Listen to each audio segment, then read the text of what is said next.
काशी में volleyball Mahakumbh, PM Modi ने किया वर्चुअली शुभारंभ। कहा, टीम फर्स्ट का संदेश देता है खेल। राज्य मंत्री दानिश आजाद अंसारी का मुरादाबाद दौरा। आईपीएल में बांग्लादेशी खिलाड़ियों पर बयान बना चर्चा का विषय। कहा, बीसीसीआई का फैसला सही।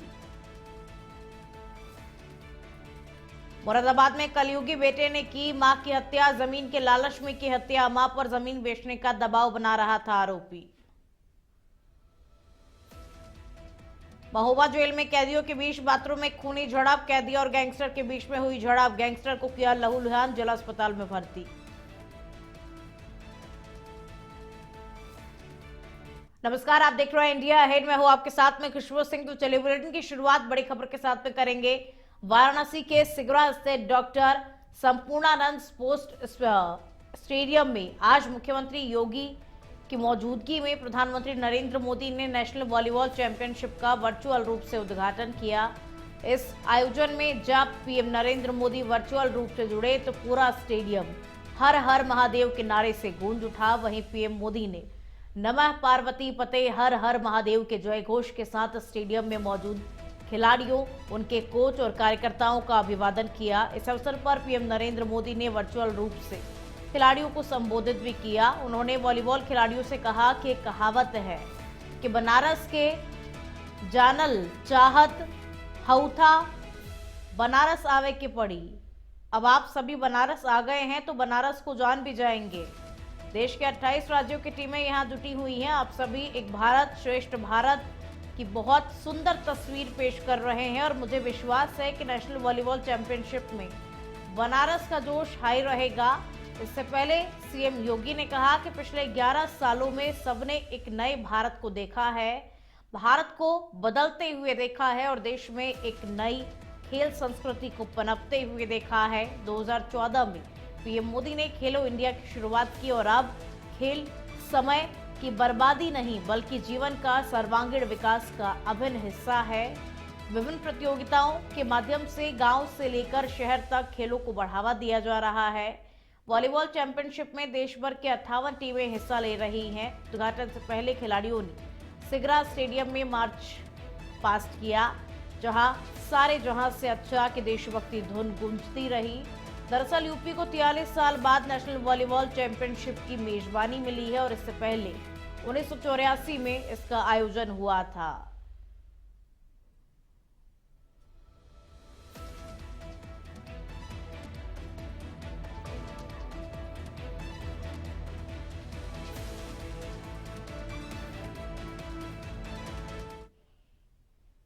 नए मॉडल को आदरणीय प्रधानमंत्री जी के विजन और दृढ़ इच्छा शक्ति से आज हर भारतवासी उसका लाभ ले रहा है और नए और विकसित भारत की जिस संकल्पना को आदरणीय प्रधानमंत्री जी ने देशवासियों को दिया है उसको मूर्त रूप से आज वहां दर्शन कर रहा है।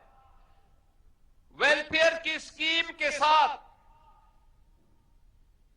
समाज के अंतिम पायदान पर जुड़ा हुआ व्यक्ति भी आज शासन की योजनाओं से लाभ लेकर के गरीबी रेखा से उभर करके भारत के नागरिक के रूप में अपनी सेवाएं वर्तमान अभियान के साथ पूरी ऊर्जा के साथ दे रहा है।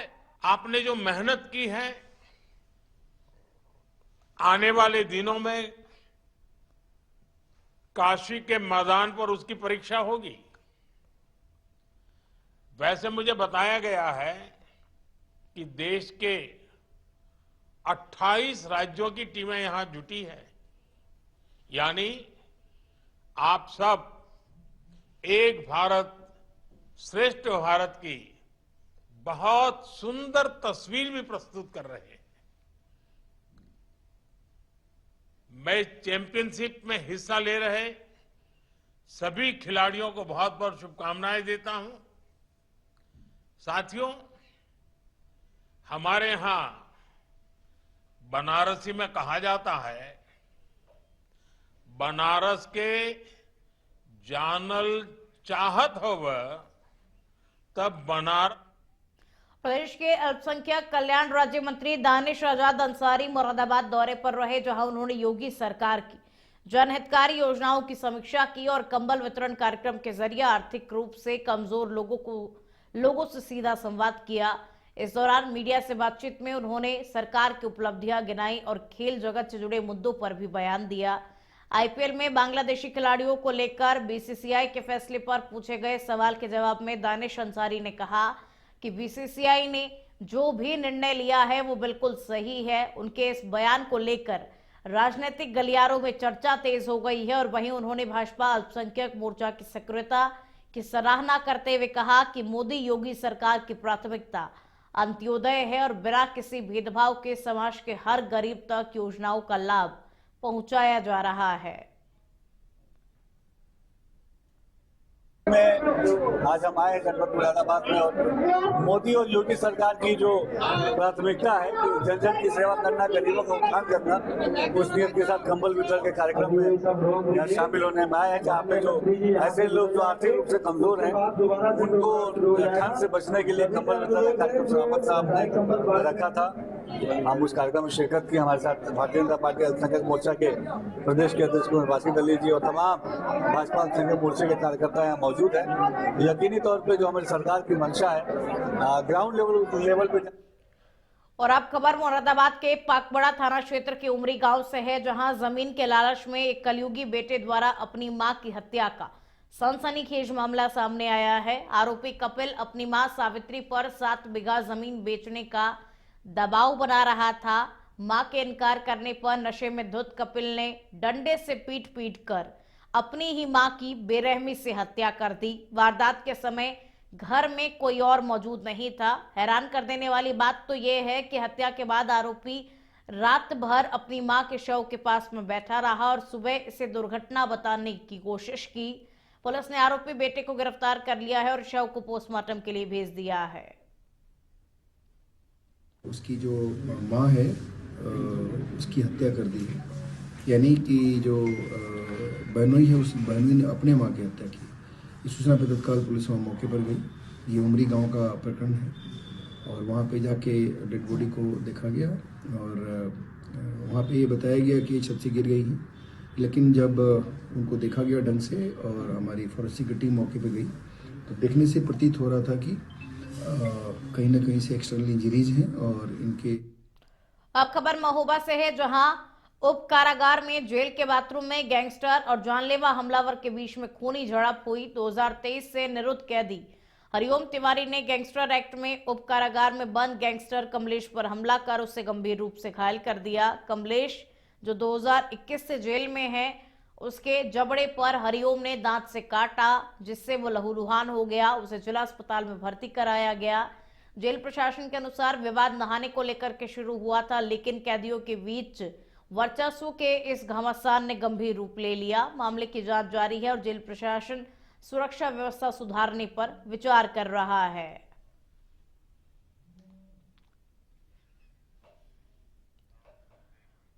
'गोरखपुर में भीड़भाड़ वाले इलाकों और धार्मिक स्थलों पर महिलाओं को निशाना बनाकर लूट करने वाले खतरनाक गिरोह का भांडाफोड़ हुआ है। एसएसपी राजकरण नैयर के निर्देश पर कैंट और रामगढ़ताल थाना पुलिस की संयुक्त कार्रवाई में 36 महिलाएं, 4 पुरुष और 1 किशोरी को गिरफ्तार किया गया है। गिरोह ऑटो टेम्पो में सवारी बनकर अकेली महिलाओं को पकड़ता था और फिर सेफ्टी पिन चुभाकर और नकली सांप छिपकली दिखाकर डर फैलाकर कीमती गहनों पर हाथ साफ करता था। कार्रवाई में चाकू, पेचकस, सेफ्टी पिन, नकली सांप, छिपकली, रस्सी और 4 पहिया वाहन बरामद हुए। गिरोह मऊ, जौनपुर, बलिया, सिद्धार्थनगर, देवरिया, संत कबीर नगर और कुशीनगर के धार्मिक और पर्यटक स्थलों में सक्रिय था। पुलिस अब इनके आपराधिक रिकॉर्ड खंगाल रही है और अन्य सदस्य की गिरफ्तारी पर भी नजर रखी हुई है।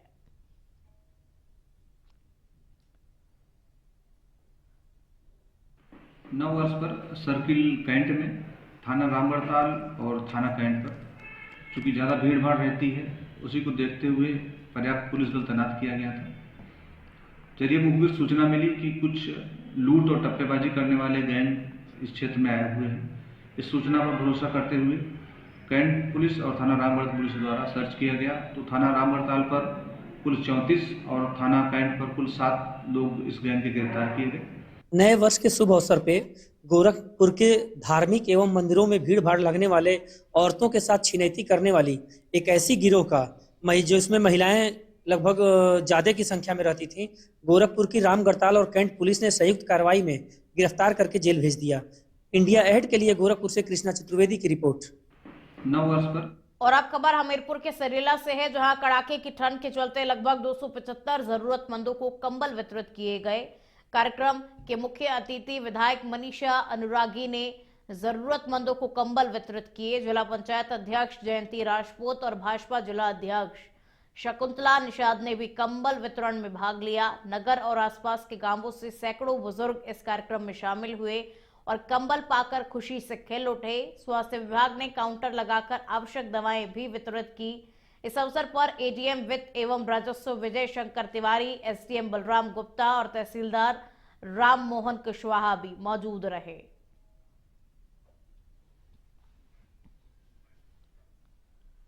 प्रदेश की जो जन कल्याणकारी योजनाएं हैं और प्रदेश के मुखिया जो हमारे योगी आदित्यनाथ जी हैं, उनके नेतृत्व में और उनके आदेशानुसार तो शीत लहर का प्रकोप पूरे प्रदेश में जारी है।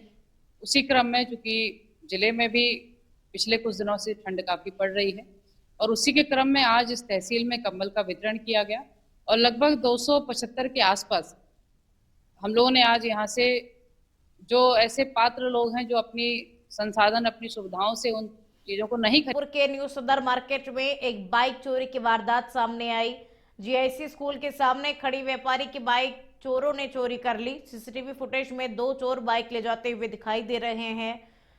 पीड़ित व्यापारी ने कोतवाली शहर थाने में बाइक चोरी की तहरीर दी। पुलिस ने सीसीटीवी फुटेज के आधार पर चोरों की तलाश शुरू कर दी है और इलाके में सुरक्षा बढ़ा दी गई है। नाम एकांश माहेश्वरी है। रात लगभग 9:30 बजे मेरी बाइक न्यू सदर बाजार जीआईसी के सामने से चोरी हो गई है और लाल रंग की स्प्लेंडर प्लस जिसका बाइक नंबर है UP20AH 4175 और काफ़ी तलाश करी है, आसपास देखा गया है, नहीं मिल पाई है। नाम एकांश माहेश्वरी है। रात लगभग 9:30 बजे मेरी बाइक न्यू सदर बाजार जीआईसी के सामने से चोरी हो गई है और लाल रंग की स्प्लेंडर प्लस जिसका बाइक नंबर है UP20AH 4175 और काफ़ी तलाश उन्नाव के सदर कोतवाली क्षेत्र में अकरमपुर औद्योगिक क्षेत्र की रिमझिम फैक्ट्री में गैस सिलेंडर फटने से एक मजदूर गंभीर रूप से झुलस गया। घटना फैक्ट्री में अचानक तेज धमाके के रूप में हुई, जिसमें गांधीनगर निवासी श्रमिक शिव कुमार तिवारी बुरी तरीके से घायल हो गया। हादसे के बाद फैक्ट्री में अफरा तफरी मच गई और प्रबंधक ने आनन फानन में घायल मजदूर को जिला अस्पताल में भर्ती कराया। अस्पताल के डॉक्टर आशीष सिंह ने बताया कि युवक का इलाज चल रहा है। हालांकि इस हादसे ने फैक्ट्री में सुरक्षा व्यवस्था को लेकर गंभीर सवाल खड़े कर दिए हैं। हाँ, एक पेशेंट आया था, ये शिव कुमार तिवारी, पिता का नाम है चंद्रनाथ तिवारी। इनके परिजन जो साथ में आए थे उनसे पूछने पे उन्होंने बताया कि कोई रिमझिम फैक्ट्री है, वहाँ वो आए थे और वहाँ गैस सिलेंडर के फटने से उनको चोट लगी थी और चेहरे में झुलस गए हैं और हाथ पैरों में झुलस गए हैं। उनको खबर बागपत से है, जहां विकास प्राधिकरण ने अवैध निर्माणों के खिलाफ सख्त कार्रवाई की तैयारी कर ली है। प्राधिकरण ने जिले के 29 अवैध कॉलोनियों की पहचान कर मालिकों को नोटिस भेज दिया है और तय समय सीमा में जवाब न मिलने या नियमों का उल्लंघन होने पर बुलडोजर से ध्वस्तीकरण की कार्रवाई करने का ऐलान कर दिया गया है। इस कार्रवाई के दायरे में जिले का नामी स्कूल गेटवे भी आ गया है, जहां बिना नक्शा पास कराए कई निर्माण कार्य हुए हैं और स्कूल प्रबंधन को नोटिस जारी किया गया है। अधिकारियों के अनुसार बिना अनुमति किए गए निर्माण नियमों का उल्लंघन है। एडीएम बागपत विनीत कुमार उपाध्याय ने कहा कि शासन के निर्देशों के तहत अभियान चलाया जा रहा है और किसी को भी नियम तोड़ने की अनुमति नहीं दी जाएगी। इसमें चिन्हित कॉलोनियाँ हैं, 29 चिन्हित कॉलोनियाँ हैं। उन पे रोस्टर जिलाधिकारी महोदय जो प्राधिकरण की उपाध्यक्षा हैं, उनके निर्देशन में सभी जो अवैध कॉलोनियाँ हैं, जो 29 चिन्हित कॉलोनियाँ हैं, उनका एक रोस्टर बना हुआ है। उसी रोस्टर के क्रम में परमिशन के जो ग्रैब के प्राविधान हैं उनको दृष्टिगत रखते हुए उनका अनुपालन करते हुए जो ध्वस्तीकरण की कार्रवाइयाँ शासन की। अब खबर नोएडा के थाना सेक्टर 113 से है, जहां पुलिस ने वाहन चोरी के एक बड़े मामले में 3 अभियुक्तों को गिरफ्तार किया है। गिरफ्तार अभियुक्तों में लोकेश नागर, अरुण भारद्वाज और अमित नागर शामिल है। पुलिस ने इलेक्ट्रॉनिक सर्विलांस और लोकल इंटेलिजेंस की मदद से परथला डूब क्षेत्र कब्रिस्तान सर्विस रोड से उन्हें पकड़ा। अभियुक्तों के कब्जे से चोरी की एक ग्रे रंग की टाटा नेक्सॉन कार और उसकी चाबी भी बरामद की गई। ये गिरफ्तारी थाना सेक्टर 113 नोएडा पर पंजीकृत मुकदमे में बीएनएस के तहत हुई। पुलिस मामले में आगे की जांच कर रही है।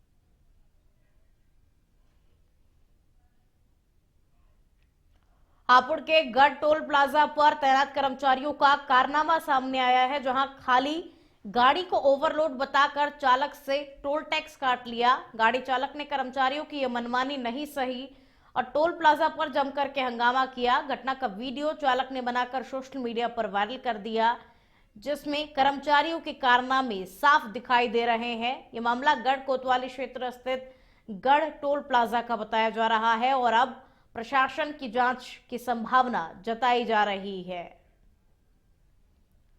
अब खबर हापुड़ से है, जहां देहात थाना क्षेत्र के हाईवे पर तेज रफ्तार कैंटर खड़े ट्रक से टकरा गई, जिससे भीषण हादसा हो गया। टक्कर इतनी जोरदार थी कि कैंटर के परखच्चे उड़ गए और हाईवे पर अफरा तफरी मच गई। हादसे में कैंटर चालक गंभीर रूप से घायल हो गया। सूचना मिलते ही पुलिस मौके पर पहुंची और घायल चालक को तत्काल अस्पताल में भर्ती कराया गया। पुलिस ने क्षतिग्रस्त वाहनों को हटवाकर यातायात सुचारू करवाया और मामले की जांच शुरू कर दी है।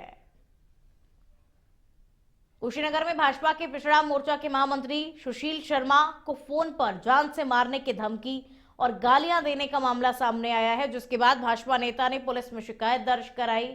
भाजपा नेता सुशील शर्मा ने कोतवाली पडरौना में दी गई तहरीर में बताया कि 30 दिसंबर की शाम करीब 8:03 पर उनके मोबाइल पर एक अज्ञात नंबर से फोन आया। फोन करने वाले व्यक्ति ने पहले उनका नाम पूछा, नाम बताते ही गालियां देना शुरू कर दिया। जब उन्होंने उसके बारे में पूछा तो फोन करने वाले ने किसी का नाम नहीं बताया। इसके बजाय उसने जान से मारने की धमकी देते हुए घर आने के बाद कहीं और फोन काट दिया। जब उस नंबर की छानबीन की गई तो गाली देने वाले युवक की पहचान सर्वेश सिंह निवासी मोरबन थाना कोतवाली पडरौना के रूप में हुई। भाजपा नेता ने बताया कि सर्वेश सिंह एक आपराधिक पृष्ठभूमि का व्यक्ति है, जिसके खिलाफ गुंडा एक्ट सहित कई मुकदमे भी दर्ज है और वो पहले भी जेल जा चुका है। शर्मा ने अपनी तहरीर में अपनी जान माल को खतरा बताते हुए कहा कि यदि उनके साथ कोई अप्रिय घटना होती है तो उसके लिए सर्वेश सिंह पूरी तरीके से जिम्मेदार होगा। सुशील शर्मा ने मीडिया को बताया कि उन्होंने 31 दिसंबर को थाने में तहरीर दी थी और पुलिस ने इस संबंध में मुकदमा दर्ज कर लिया है। पडरौना कोतवाल जयवर्धन सिंह ने बताया कि जल्द ही आरोपी को गिरफ्तार कर लिया जाएगा। 30 तारीख को शाम को लगभग 7:50 के करीब एक अननोन नंबर से हमारे मोबाइल नंबर पे कॉल आता है और वो पूछता है कि आप सुशील शर्मा बोल रहे हो क्या? हमने कहा हाँ मैं बोल रहा हूँ। इतना कहते ही और वो सुनते ही लगा हमको माँ और बहन की भद्दी भद्दी गालियाँ देने और तमाम ऐसे गाली जो मैं बता नहीं सकता हूँ यहाँ पे, और कहने लगा कि तुम हजाम के जात हो और हजाम जात की औकात की। बुलेटिन में फिलहाल के लिए इतना ही। देखते रहिए इंडिया अहेड। नमस्कार।